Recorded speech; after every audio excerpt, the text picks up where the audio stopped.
would say that we are quite pleased that all of the work we've been doing in the last 4 to 6 months has not come to naught. We are very pleased to be successful. There's a lot of work that we needed to do.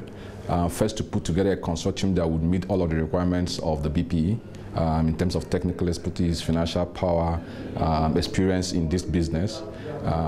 Because you see, Nigerians expect a lot from the winners. Nigerians have been looking forward to stable power supply to power their businesses, to power their homes, and therefore for us it was a challenge that we needed to meet, to put together a consortium that would meet all of these requirements and be in a position to run the plants as soon as we win.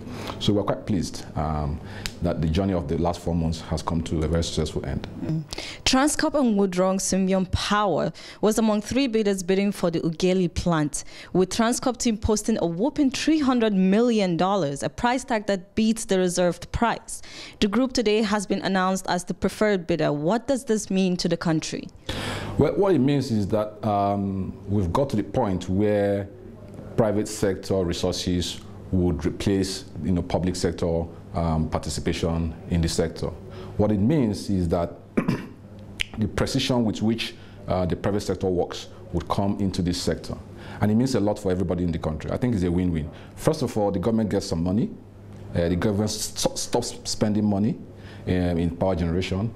The staff of the power plants gets to work under the private sector environment where they get more training, they get better career prospects.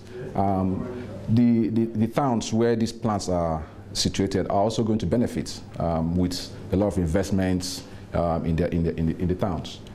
For Transcorp as a company, it's fantastic. I mean, we decided that we're going to be playing in 3 key sectors: energy, health, hospitality, and agribusiness. This is a statement we are making for our energy business. Our energy business is oil, gas, and of course, power. And with this bid, it means that we have diversified our potentials for revenue and for profitability. So it's good for Transcorp shareholders, it's good for Nigerians, it's good for the workers, and it's good for the people of Ughelli. For over 3 decades, Nigerians have been dealing with epileptic power supply. Where do you see the state of the Nigerian power sector following the takeover by the private sector? I'll give you a very simple analogy. The Ughelli plant that we bidded for has an installed capacity for 972 megawatts. Currently, it's generating less than 400. Our plan is that within the first 3 years, we will take this back to 650. Within 5 years, we're going to take it to 1,072 megawatts. Now, 5 plants were privatized. The bids for 5 plants were announced today. I think that it's safe to assume that each of the winning bidders would want to do same with the plants that they've won. And so it won't be, I think it's a new day, because within the next 2 to 3 years, you are going to see in the very minimum a doubling of the power output for Nigeria. Thank you.